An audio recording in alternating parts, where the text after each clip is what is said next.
एक घने जंगल के बीच एक छोटा सा गांव था और उस गांव में थी एक पुरानी घंटी जो हर सुबह लोगों को जगाती थी। पर एक दिन वो घंटी अचानक गायब हो गई।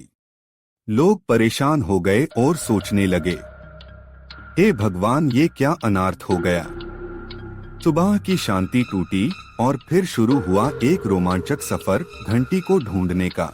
ये कहानी है एक छोटी सी लड़की मीरा की, सिर्फ 12 साल की, लेकिन दिल से एक बहादुर एडवेंचरर। जब सब लोग हार मान चुके थे, तब मीरा ने फैसला किया, मैं जंगल जाऊंगी और घंटी को ढूंढ कर लाऊंगी।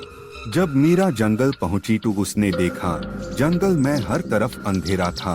हर पेड़ के पीछे कोई राज छुपा हुआ था। कभी एक अजीब आवाज, कभी हवाओं में कुछ अजीब सा संकेत मिलता था। रास्ते में मीरा को मिले कुछ अजीब संकेत। पेड़ पर लिखा था, घंटी की आवाज जहां बंद हो वही उसका राज छुपा है। मीरा जंगल में और आगे बढ़ी, तभी उसने देखा एक पुराना पत्थर जिसमें एक पुरानी चाबी लगी थी। मीरा ने चाबी देखा और सोचने लगी, ये चाबी किस ताले को खोलती होगी। मीरा को कुछ समझ नहीं आ रहा था।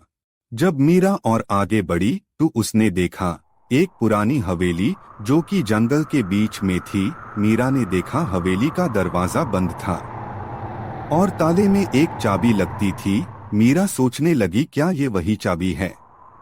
मीरा ने डरते हुए ताले में चाबी लगाई और ताले को खोलने की कोशिश की और अचानक दरवाजा धीरे धीरे खुलने लगा। जब मीरा हवेली के अंदर गए, उसने देखा हवेली के अंदर अंधेरा था और एक कोने में वो घंटी लटक रही थी। पर जैसे ही मीरा आगे बढ़ी, तभी एक भूत की आवाज आई, जो इस घंटी को ले जाएगा। उसकी एक इच्छा पूरी होगी, लेकिन एक राज उसके पीछे छुप जाएगा। मीरा ने सोचा, मैं ये घंटी लेकर अपने गांव को बचाना चाहती हूँ, चाहे मुझे कुछ भी झेलना पड़े। मीरा ने घंटी उठाई और भागने लगी। तभी हवेली का दरवाजा अचानक बंद हो गया। जंगल में तूफान आ गया, पर मीरा अपने हिम्मत से रास्ते ढूंढती हुई बाहर निकल गई। जब वो गांव पहुंची तो लोग मीरा को देखकर खुश हो गए। घंटी फिर से गांव में बजने लगी। लेकिन जब मीरा अकेली थी, तभी उसने सुना एक आवाज उससे कह रहा था, तुमने एक राज खोला है मीरा, ये कहानी यही खत्म नहीं होती।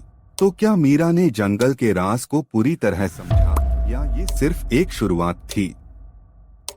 ये जानने के लिए देखते रहिए कहानी का अगले पार्ट 2।